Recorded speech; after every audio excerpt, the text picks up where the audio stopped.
ہمارے ذمہ اگر شہادت ہو کہ بھئی گواہی دے دے، اول تو گواہی لوگ دے ہی نہیں سکتے، گواہ بھی ایسے ویسے سزا نہیں، سزائے موت ان کو دے دی گئی، گواہی تک پہنچنے ہی نہیں دیا۔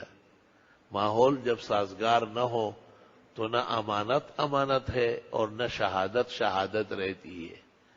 قرآن کریم کہتا ہے کہ وَأَشْهِدُوا ذَوَيْ عَدْلٍ مِّنْكُمْ، عدل انصاف تجربے والے لوگوں کو گواہ بنایا کرو۔ کونوا قوامین بالقسط شہداء، پورے انصاف، استقامت اور مضبوطی سے خدا کے دین کے گواہ بن کے رہو۔ کبھی قرآن کہتے وَمَن يَكْتُمْهَا، جو گواہی چھپائے فَإِنَّهُ آثِمٌ قَلْبُهُ، اس کے دل کا جرم ہوگا۔ تمام گناہ انسان کرتا ہے، لیکن گواہی چھپانا اور موقع پر ضروری شہادت نہ دینا، اس سے دل متاثر ہوتا ہے۔ تو شہادت کی حیثیت سے بھی آپ حق رائے دہی دیکھ لے کہ ہم پر کتنی ذمہ داریاں عائد ہوتی ہے، اور جو بھائی اور جو تنظیم معاشرے میں ہے وہ اس کو کہاں تک نبھا سکے گی۔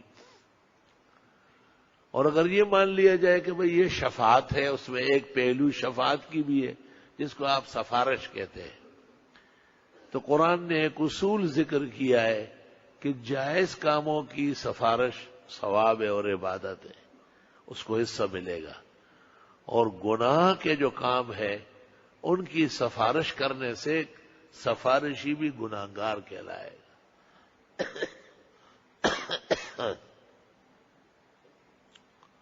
حدیث شریف میں ہے کہ ایک آدمی نے اپنے ایک بیٹے کو زیادہ مال دینا چاہا، حالانکہ زندگی کے اندر آدمی خود اپنے مال کا مالک و مختار ہے، ضائع بھی کر سکتا ہے، کسی ایک کو بھی دے سکتا ہے، لیکن پیغمبر تو عادلانہ نظام کے لیے مبعوث ہوتے ہیں۔ آپ نے کہا کہ ایسا نہیں کریں، تو اس نے کہا میں آدھا دے دوں، آپ نے کہا ایسا بھی نہیں کریں، اور پھر پوچھا کہ آپ اپنے تمام اولاد کو برابر رکھیں، اعدلوا بین اولادکم فی العطیہ۔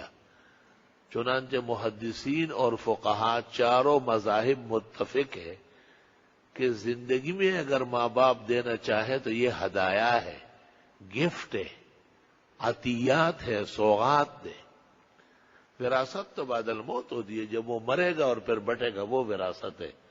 اس میں للذکر مثل حظ الانثیین، ایک مرد کا جو حصہ ہے خاتون کو اس کا سنگل ملے گا، یعنی دو بیٹیاں ایک بیٹے کے برابر، دو بہنیں ایک بھائی کے برابر۔ لیکن اگر زندگی میں کوئی دینا چاہے تو شادی شدہ بیٹی، گھر بیٹھی ہوئی، مالدار بیٹی، غریب بیٹی، کام آنے والا بیٹا، کام نہ کرنے والا، آپ عطایا تقسیم کر رہے ہیں، آپ گفٹ دے رہے ہیں، اور گفٹ کے لیے پیغمبر کا حکم ہے اعدلوا بین اولادکم فی العطیہ، اولاد کو برابر رکھو عطایا میں۔ تو آپ نے اس شخص کو کہا مجھے آپ اپنے گناہ پر کیوں گواہ بنا رہے ہو؟ تم اگر گناہ کرنے پر دلیر اور جری ہو تو میں پیغمبر ہو کر کے گناہوں سے ڈرتا ہوں۔ چنانچہ وہ توبہ طائب ہو گیا۔ جناب رسول اللہ صلی اللہ علیہ وسلم نے جیسے چاہا اور جس طرح شریعت کا حکم ہے اس کے مطابق اس نے اعمال کیے۔ تو شفاعت کے اندر یہ دیکھنا پڑے گا۔ ہمارے ایک استاد تھے یہاں کراچی میں، بہت بڑے فقیہ اور مفتی اور بہترین عالم تھے۔